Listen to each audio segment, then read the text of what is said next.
live forever in the eternal chronicle of America's greatest patriots. He will live forever. To Charlie's incredible and beautiful widow, Erica, we know the weight of this monumental loss is almost unbearable. But even in the midst of heartache, pain too great to even fathom, you have somehow found the strength, the deep faith to be a comfort to millions and millions of people. And thank you very much, Erica. Thank you very much.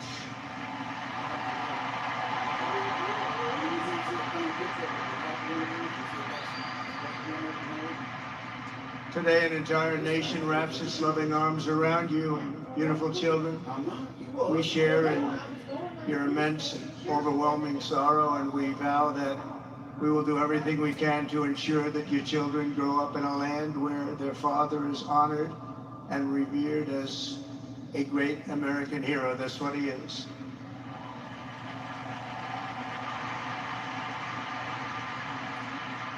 To Charlie's parents who lost their beloved son, and to the entire Kirk family, we know that no words can ever be enough to fill the void he leaves behind. That's a void that just can't be filled. But I hope the extraordinary outpouring of emotion over these past 11 days has comforted you with the knowledge that your son brought more good and love into this world in his 31 short years than most people, even very, very successful people, can bring in a lifetime.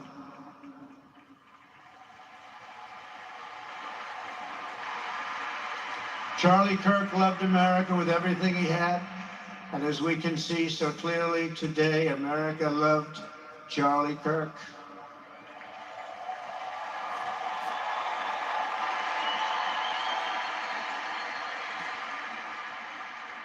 And he could always draw a big crowd. Look at this today. Look at what's gone on.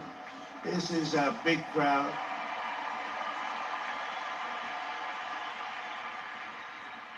Here today we have the Vice President of the United States, J.D. Vance. We have the Speaker of the U.S. House of Representatives, Mike Johnson. We have countless members of the United States Senate, and I'm sorry I'm not going to introduce you, but I'll be up here. They were all over the place.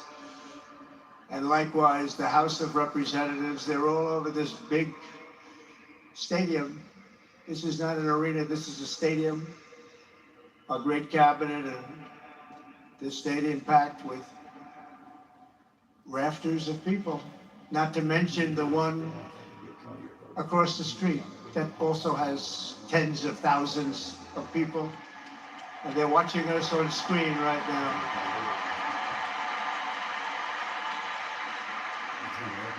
And I'm sorry we couldn't get you in.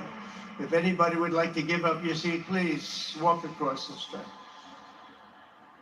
But this is like an old-time revival, isn't it? An old-time revival.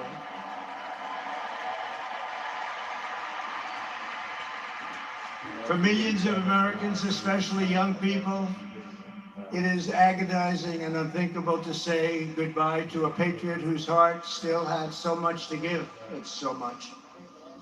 Raised in the suburbs of Chicago, Charlie was filled with a patriotic spirit from his youth, and he was an all-American in everything he did. And one of the last things he said to me is, please, sir, save Chicago. We're going to do that. We're going to save Chicago from horrible crime.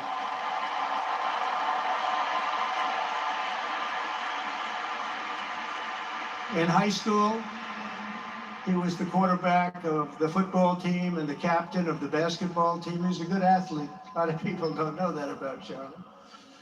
He was an Eagle Scout who spent his school lunch breaks listening to another champion for liberty, somebody that he greatly admired, Rush Limbaugh.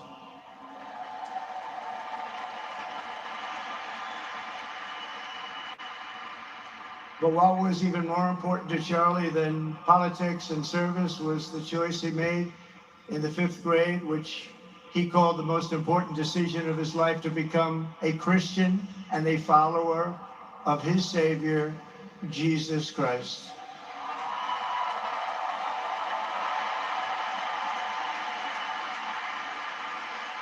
Inspired by faith and his love of freedom, Charlie did something remarkable when he was just 18 years old.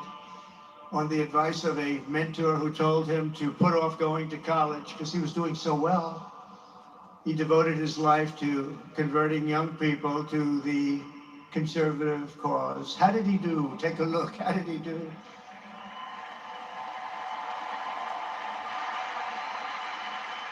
In 2012, 2 days after graduating high school, and with just $1,800 in his pocket, the young man from Illinois, who no one had ever heard of, started an organization whose grand ambitions were captured in its name, Turning Point USA. Great name.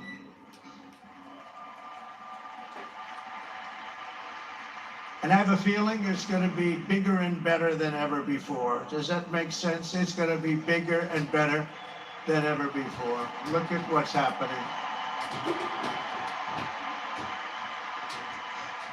12 years ago, Charlie walked onto his first college campus, the very liberal University of Wisconsin at Madison. He set up a card table and put up a sign with 3 words: "Big government sucks." Can you believe it? That's Charlie. That day, Charlie talked to every student who approached him, most of whom were probably quite a bit older than he was.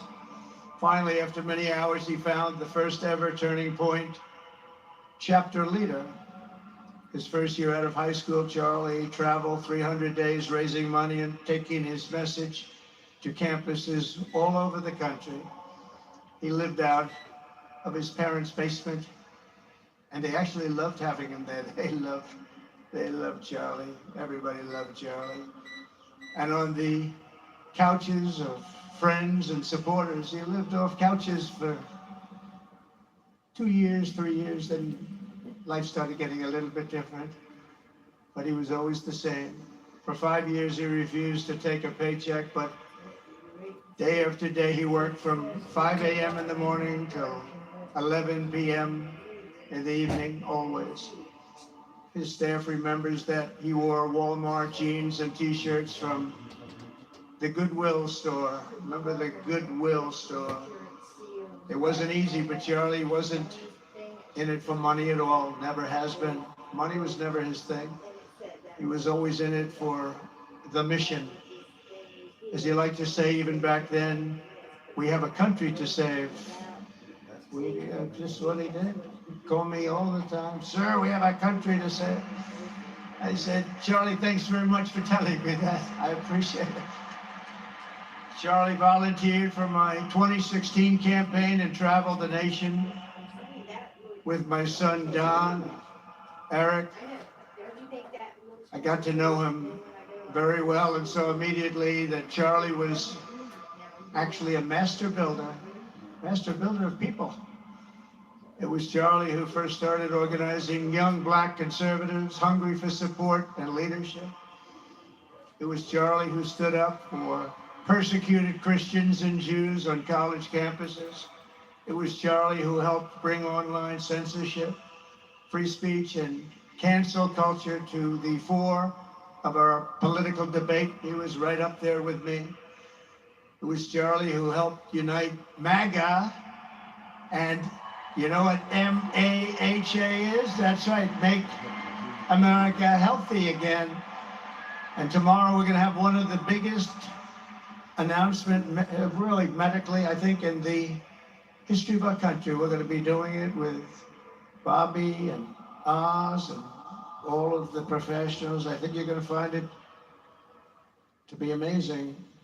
I think we found an answer to autism. How about that? Autism. Tomorrow we're going to be talking in the Oval Office in the White House about autism, how it happens, so we won't let it happen anymore, and how to get at least somewhat better when you have it, so that parents can help their child, their beautiful child. That's a big one. I've been bugging everybody over there, get the answer to that.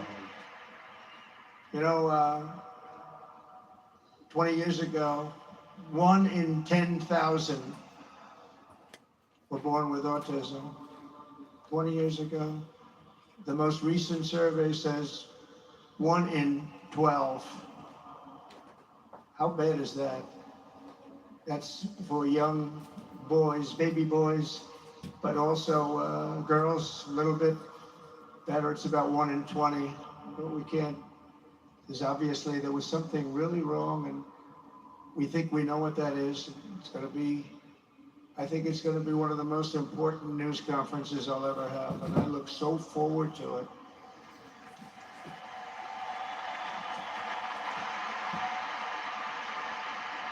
And you know who else looked forward to it? Because he knew. I tell him a little bit about what was going on. Was Charlie. He would have been front row center, believe me. We'll be missing him tomorrow. It was such a big deal for him, too.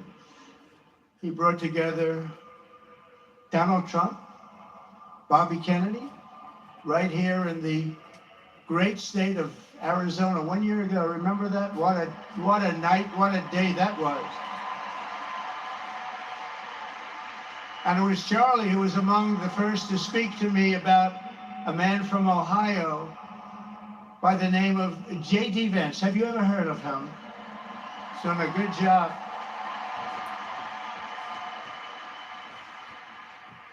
But Charlie would often call me, sometimes the night before a big event, the other side of the country. And it'd ask me, it'd say, do you think you could come and speak at the event? The following day, right? I'd say, Charlie, I'm the president of the United States. You want me to travel 4 hours by plane? And you know, sometimes I did it. He was a very good guy. He was a very convincing guy. He didn't stop, but he would ask for things like that. Sir, could you be tomorrow in California? I said, Charlie, give me a break, please.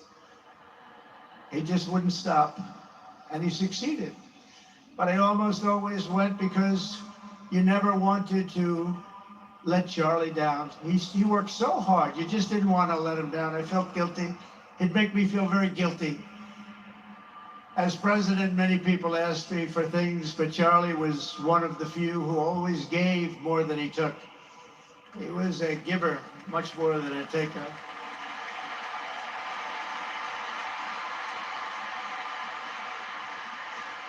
And no matter how big Charlie became, no one was too small for him to notice. He was good to everybody, didn't matter.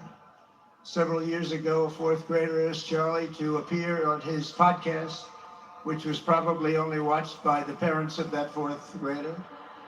And Charlie, who was actually pretty hot at the time, to be honest, he agreed, and the boy asked for advice. Charlie replied, the left, I call it the radical left. I call it sometimes the radical left lunatics. I get so sick in it. But Charlie didn't say that. He called it the left. He was probably right, but I can't help it. I can't help it. So he said the left, radical left lunatics, may have all the money in the world, but they can never outwork me. I will wake up as early as I need to about himself. I will stay up as late as I need to, and I will never stop fighting for our country.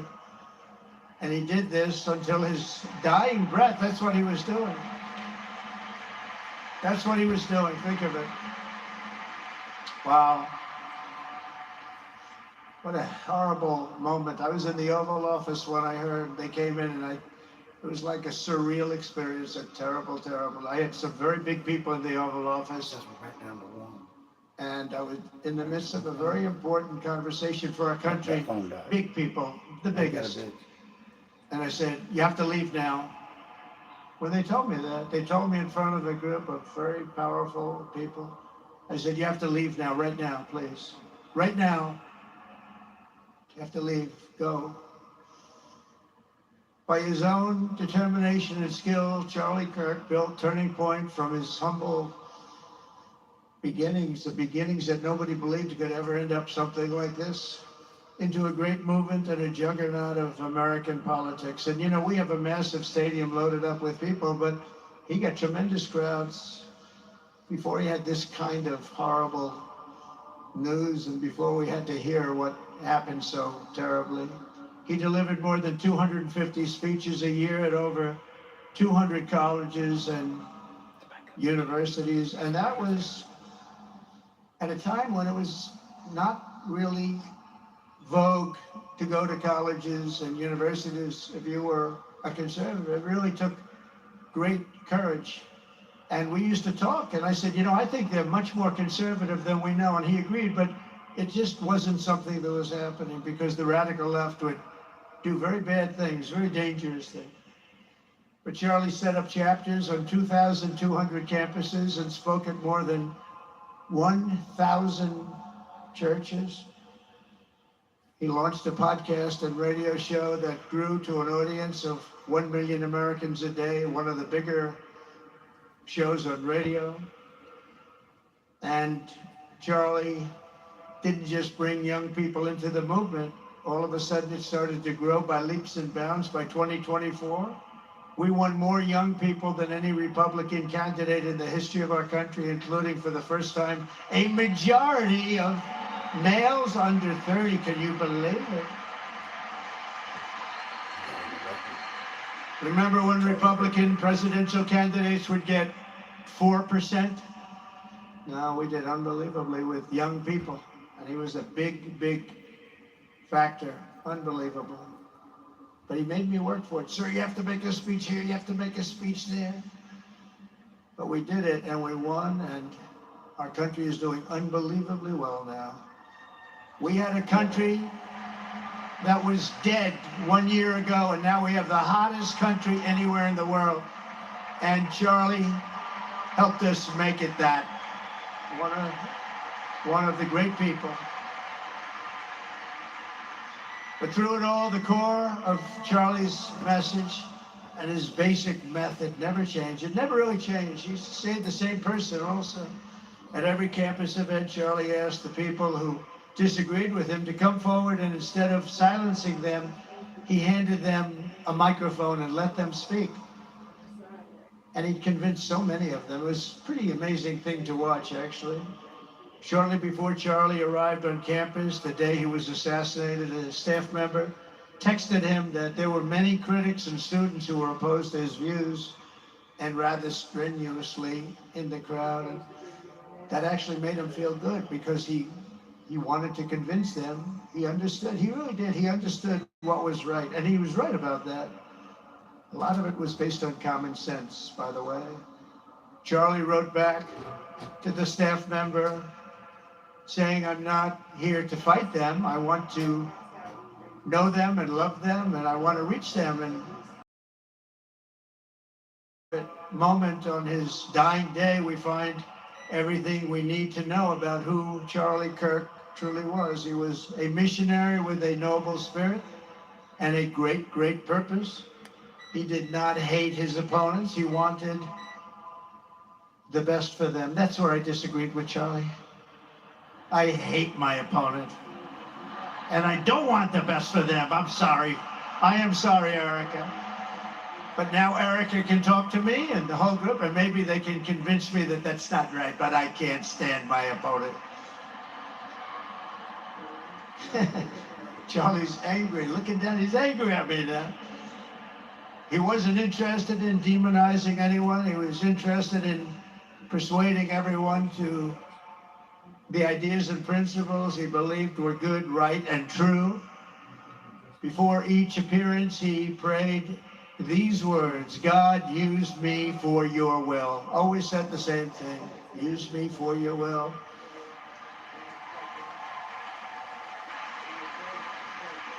And that is exactly what God did. When you think, that's exactly what he did. The more success Charlie had, and he was getting more and more successful, the more dangerous his mission became. On campuses all over the country, his quest for open dialogue was met with menacing hate. There were bomb threats, pulled fire alarms, and countless rage-filled radicals who tried to shout him down. It was nasty. I used to say, Charlie, this is nasty stuff you're doing. At one event, police had to build barricades to protect students from an angry mob of thugs. Many of these people, by the way, are paid a lot of money to do this. They're agitators. They're paid agitators. Remember that. When you see they all have the same beautifully printed sign, every sign is identical, comes out of a top-level print shop. That's not the signs that are made in somebody's basement. Those are paid for by very bad people, and hopefully we're going to be finding out through the DOJ who those people are.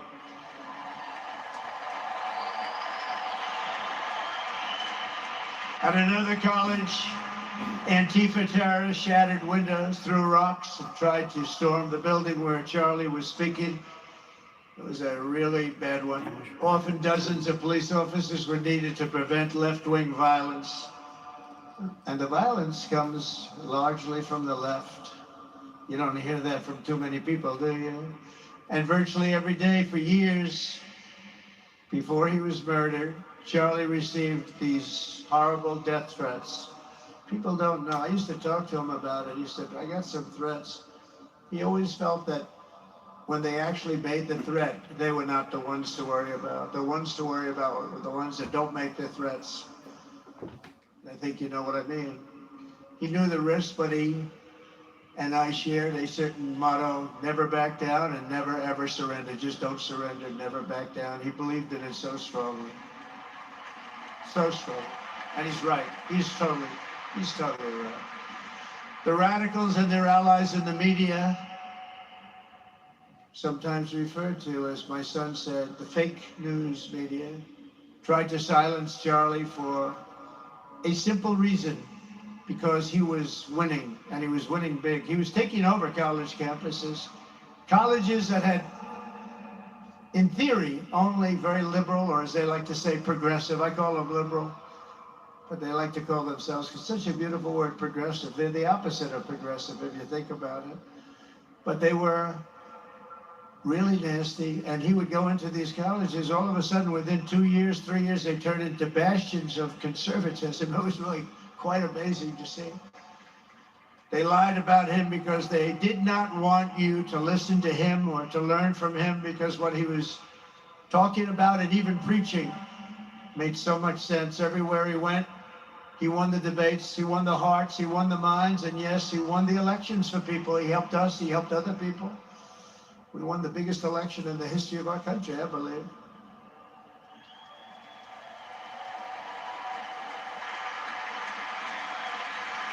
Charlie Kirk was without a doubt among the most influential figures in the most important election in the history of our country.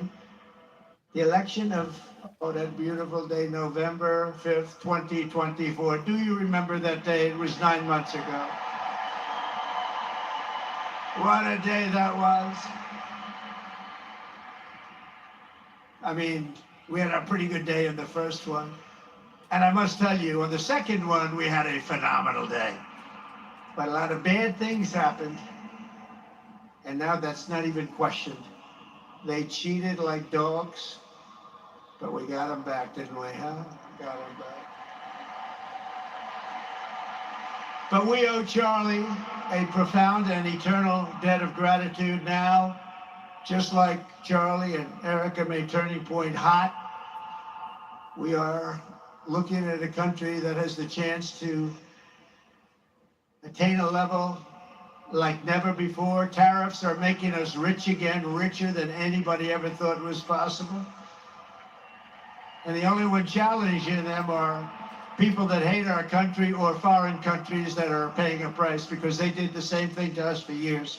They took advantage of us, but we're making money, we're becoming richer and richer, and we're taking care of our people better and better when we do that. And we can take care of other countries better and better, but we're doing unbelievably well. The tariffs have really been a hold. The election was big, but the tariffs, because of the election, came in. And remember, other nations do that to us. And Charlie understood that. He saw the money. He saw what was coming into our country, and we can use that for Medicare, Medicaid, Social Security, all of these things that we fight so hard for. And that's exactly what's happening. The numbers are incredible. When the news finally came out on election night last November that the race was officially won, came out pretty early in the night. Charlie was live on camera. In that moment, he was overcome with emotion. I've never seen him like this. He was so happy. For a long while, he said nothing. His eyes were filled with tears, and then he buried his face in his hands and he started crying. That wasn't the Charlie I knew, but in thinking about it, it actually was the Charlie I knew, because he had a tremendous heart. He just wanted what was good for our country, and he saw us going in such a horrible direction. Lovingly, Eric, and this was so beautiful, Erica put a MAGA hat on to cover his bowed head. I like that very much. MAGA, we love. Does everybody love MAGA? Make America Great Again.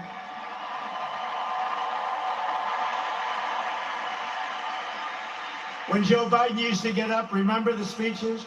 We will stop MAGA. We will stop MAGA.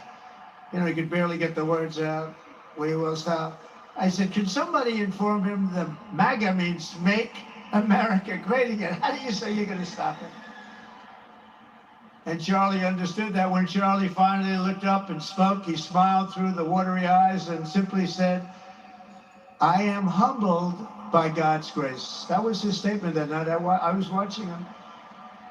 I was very impressed, actually. It showed he had a big heart.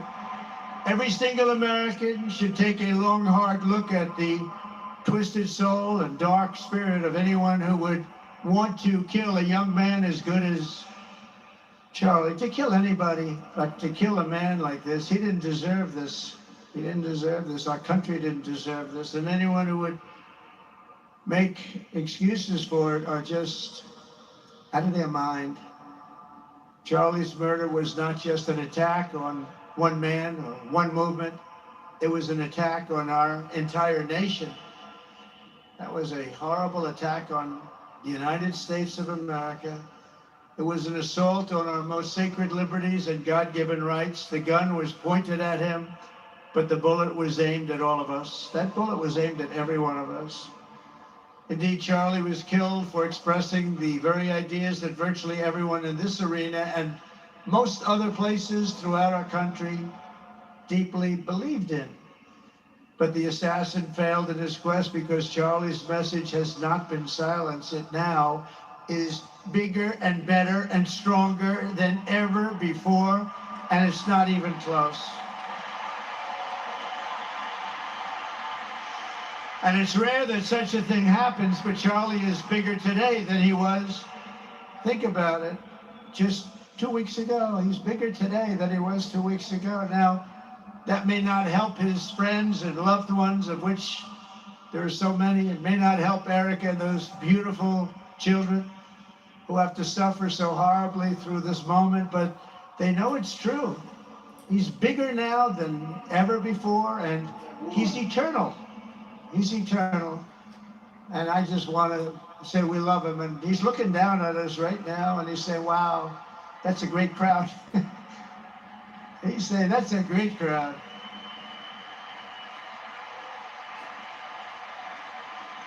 And it's a great crowd of patriots. But that's why I will soon award Charlie the nation's highest civilian honor, the Presidential Medal of Freedom. It's the highest civilian honor.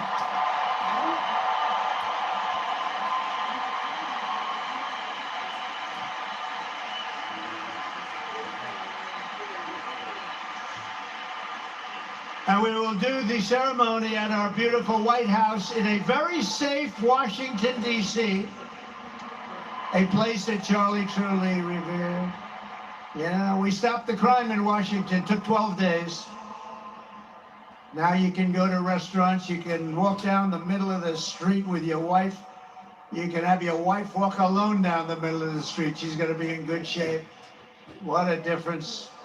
What a difference good management really makes. But it's I'm so proud of that Washington, D.C. You know, it was one of the worst in the nation, in the world.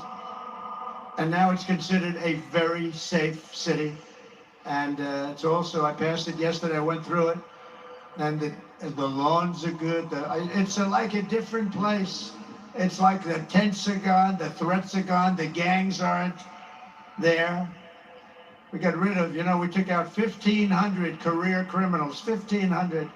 If you have 3 career criminals, that can make a big difference. But I'm so proud of Washington, D.C., and now we're going into Memphis, and we'll get that one straightened out fast. And then we're going into some others, but we're going to go to Chicago, and we're going to have Charlie very much in mind when we go into Chicago, and we'll get that one straightened out. You have an incompetent governor who he thinks it's okay when 11 people get murdered over the weekend. He thinks you don't have any crime when 11 people get murdered and 28 people get shot.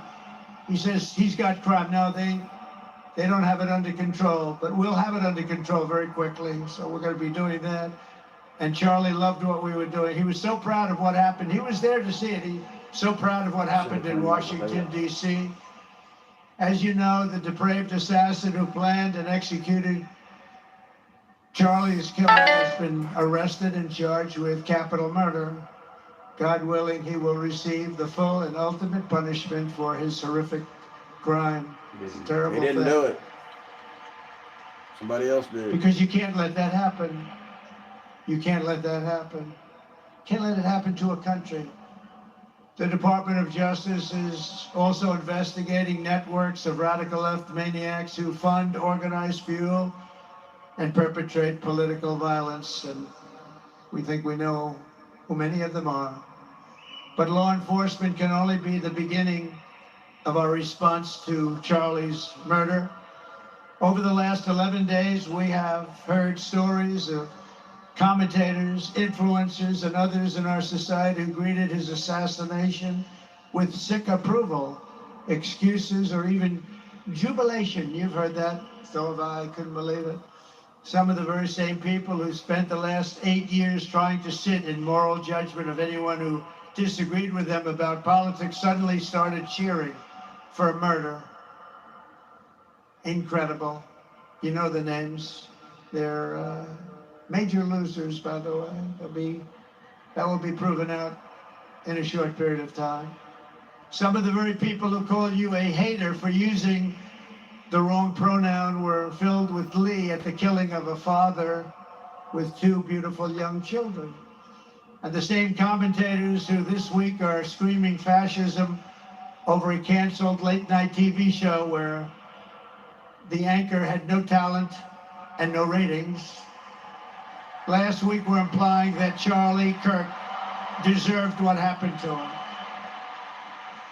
No side in American politics has a monopoly on disturbed or misguided people. But there's one part of our political community which believes they have a monopoly on truth, goodness, and virtue, and concludes they have also a monopoly on power, thought, and speech. Well, that's not happening anymore. We've turned that corner very quickly. Tragically, atrocities of this kind that we saw in Utah, of all places, are the eventual consequence of that kind of thinking. If speech is violence, then some are bound to conclude that violence is justified to stop speech. And we're not going to let that be justified. The tradition of reason and open debate that Charlie practiced is not a pillar of our democracy. In many ways, it's the basis of our entire society. It's the right and inheritance of every free American, the greatest legacy of the Enlightenment, and among the most treasured achievements of civilization. We will defend it at all costs, and we will carry forward the torch of liberty that Charlie Kirk held so proud and so high. He was so proud, and he did hold that torch high. We will never, ever let it fail. We will never let it fail. But we're going to raise it higher than ever before. It's going to be raised, and this is the beginning. Perhaps it should be no surprise that Charlie, who spent his life speaking with the critics of these traditions, ultimately became convinced that we needed not just a political realignment, but also a spiritual reawakening. We did. And we have to bring back religion to America, because without borders, law and order, and religion, you really don't have a country anymore. We want religion brought back to America. We want to bring God back into our beautiful USA like never before. We want God back.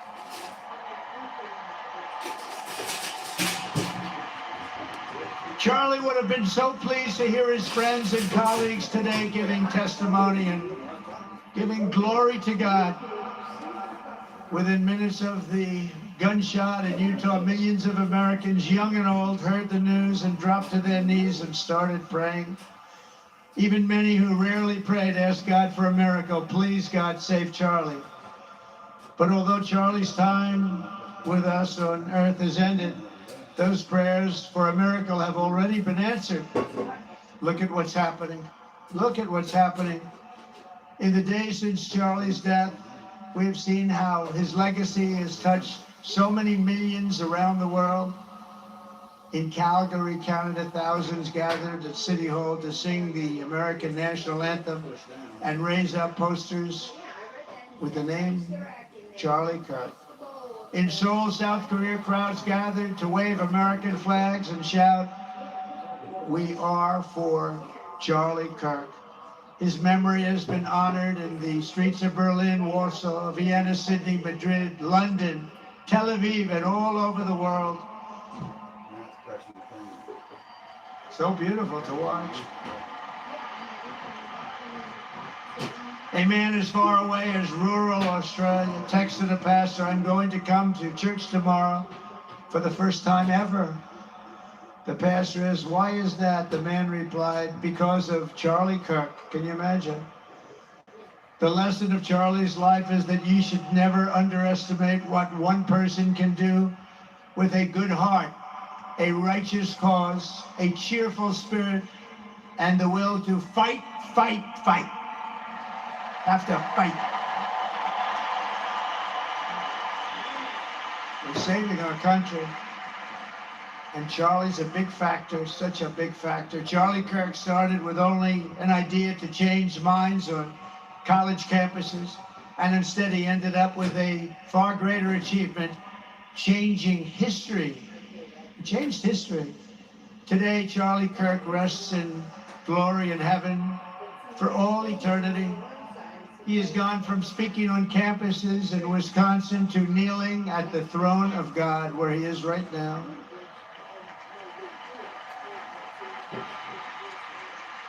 We grieve for the friend and leader that we have lost, but we go forward strengthened by his faith and bolstered by his courage and inspired by his example to defend the country he lived for the freedoms he died for, and the values in which he so deeply believed. He believed in values that we should all believe in. Charlie created something very special. It's called Turning Point USA. And under the leadership and love of Erica, it will become bigger and better and stronger than ever before.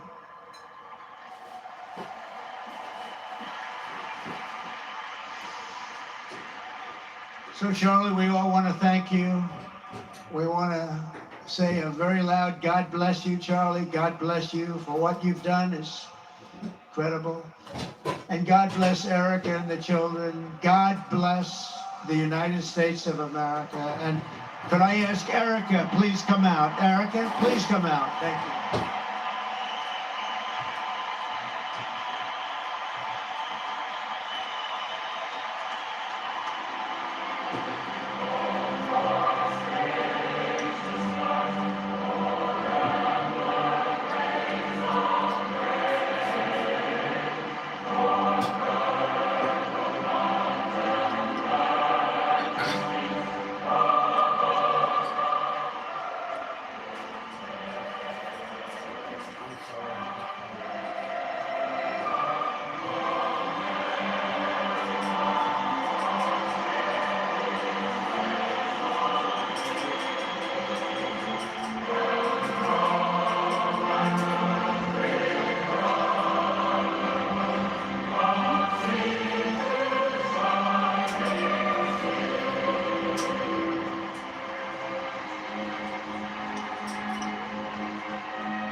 Thank you very much, everybody.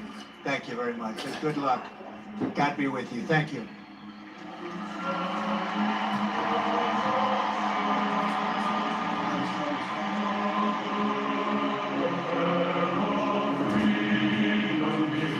Oh,